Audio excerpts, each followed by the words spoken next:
Hi everyone. So something I've been wanting to do for a while is show off the workstation that I've been building over the past year.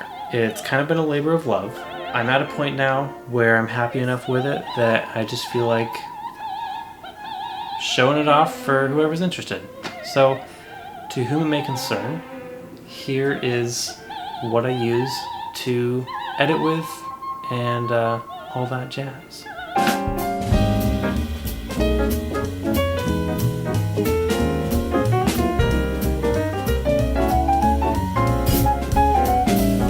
I should note, I'm not like the most tech savvy person in the world. For anyone else who happens to be more tech savvy than me in some way, I'm sorry I didn't appease your tastes or interests. This workstation of mine corresponds to my personal skill level and comfort level of spending money and just spending the time and energy it takes to figure some of this stuff out, because almost with every technology thing, I feel like I'm figuring everything out for the first time. It takes a while. Sometimes you buy the wrong thing and you have to return it, or you buy a product that you use for a couple years and you realize like what you did and didn't like about it, and so you buy something else another year. Everything on my desk represents a journey that I happen to now be kind of happy with. So yeah, let's go. I guess the thing to start off with would be the actual computer itself, which is a Dell XPS 8940. I briefly flirted with the idea of building my own PC or learning how to build my own PC, and maybe it's not as intimidating as I think it is, but I just wasn't ready to take that plunge. Maybe it's cheaper, I don't know. The desktop I got was not that expensive. In terms of desktops, I probably could have gone worse. I saved on the internal storage. I decided not to go really big on that, and then I bought an extra 32 gigs of RAM secondhand, so I didn't pay up front for that, which meant it was a lot cheaper. The one thing that I really splurged on with my desktop was the video graphics memory. It wasn't like maxed out, but it was like the second tiered maxed out thing. NVIDIA 2060. So, and that has held up very well for me. I tend to get really frustrated with computers that can't keep up with me, which sounds really egotistical of me, but frankly, when I can work faster than the computer I'm on, I get really frustrated. And so far, this computer hasn't given me anything to complain about. So, I should say I like being able to edit on the go, but so far I've really been able to sidestep that with remote desktop. Next, there's the Screenz that I'm working off of. I've gone with LG because their color accuracy is just spot on, especially this 27-inch 4K panel that I have on the left here. The colors on this thing are just perfect, and I will absolutely use this thing in a heartbeat to color correct on. I had to do a lot more color tweaking with my smaller panel because it wasn't rated as color accurate, but still both really great. We also have my keyboard and mouse situation, and for the longest time I was convinced that I was going to switch to fully Bluetooth keyboard and mouse. The thing I have learned since then is that Bluetooth really is not as reliable as you want it to be, and even when it is reliable, it's a freaking battery hog, so you're almost plugging it in to charge it as much as you are having it wireless, which kind of defeats the purpose. So all of my components now are these, 2.4 gigahertz receivers, which are way more reliable, a lot less of a battery drain, and I keep them all on this little USB hub. My keyboard I really love because it has a backlight, which I'm all about that backlight when I'm editing in the dark like a hermit. It has really, really wonderfully clicky keys.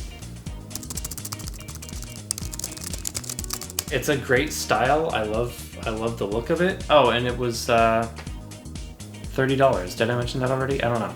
Best money I ever spent. It's the most like modern, sleek keyboard I could possibly ask for $30. It's great. And it has a backlight. Did I mention it has a backlight? By the way, it has a backlight. My mouse, I love this thing. It's a freaking spaceship, but for editing, it's great because it has this little thumb wheel. It's a spaceship mouse. It can do all the things that you would want a spaceship mouse to do. And then I have this extra mouse over here just for like, it's a lot simpler. It feels less weird when I bring it out. And it's just really good for gaming. It's like It's nice. And then honestly, one of the best things on my desk right now is this little wrist pad thing. When I was getting into some heavier editing work, like I was starting to feel like a little sore like in my wrist, and this thing just took all that away. It's really like, it's not that plushy, it's very solid, which for me is great. So over here is a USB switcher, which I've connected to both my computer and to Sierra's. So if we want to share any files through like a hard drive or an SD card, we can just press a button. We don't have to like physically move the hard drive between each other's computers, which again is one of those weird things that I just think about and I'm like, this could be so much easier. So I made it easier.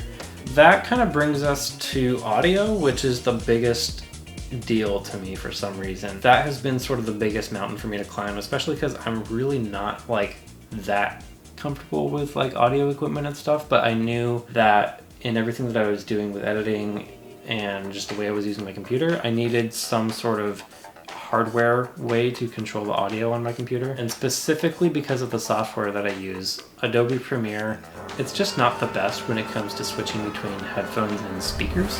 I was just having a problem where there was way too much fudging around in the software and in the Windows operating system to make like audio go where I wanted it to go, and I realized that I needed an external hardware solution. The other thing is like I like to have the option to either use like my computer for playing music or use my phone for playing music. So I have a Bluetooth receiver that my phone can patch into, and then that goes into this Rolls MX22S mini mix, which is a 2-channel just like tiny mixing box. This is literally the only product of this type that I could find anywhere. Like everything else was like way too complicated. This is the only thing that I could find that was like the product I wanted. And then I have this little switch box which takes the signal from the mixer and outputs it either to my speakers or to the headphones, which is technically a Bluetooth transmitter. So my phone can go into a Bluetooth receiver through this mixer, through the switcher to a Bluetooth transmitter, back to my Bluetooth headphones. You might think that that is way too much. Why not just connect everything? It just doesn't work, okay? The fact is, like, the headphones can only play one source at a time. So if I wanted to connect both sources and not worry about which one is playing at which time, this is literally the only way to do it. It also worked like seamlessly. There's no audio lag, which I'm surprised by. Just having the ability to switch everything at the push of a button is like, it makes everything so much easier.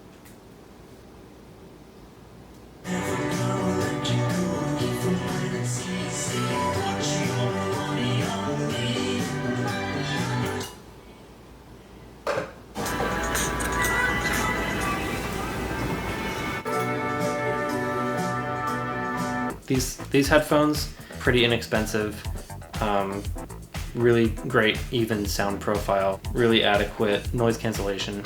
My only gripe is the touch controls, which sometimes I hang up on people by accident because I bump the headphones, but it's the price you pay for modern luxuries. I've set up a couple cords for just like charging different devices, and I use these wind-up cords, which I think are usually found more in like cars, but I thought they would be really useful here too. So, and they really are. You pull them out when you need them and you wind it back up when you don't need them. It's great. So all of these cords, I run them through a cable organizer behind the monitors all the way back to a hole in my desk. And this box, by the way, is an extra extension cord for extra peripherals and for powering Sierra's computer components. So everything runs down to this main extension cord, which powers the lights, and also the extension cord for my computer, which runs over here behind and inside my desk, which keeps everything very neat and tidy and out of the way. Great. So this is my workstation. I'm sure there are many other ways that other people who are crazy about like their desk setup might prefer to set up their workstations, but this is like, this really works for me and I'm very proud of it. It represents a lot of like micro decisions that took some finagling to get to the right place. And the other really great thing is that I've been able to integrate Sierra's workstation in a very similar manner. So everything is very tightly organized into one very convenient workstation hub, which I love. So yeah, thanks for watching, and let me know what you think. This is kind of a crazy thing that has been taking up my life for a while.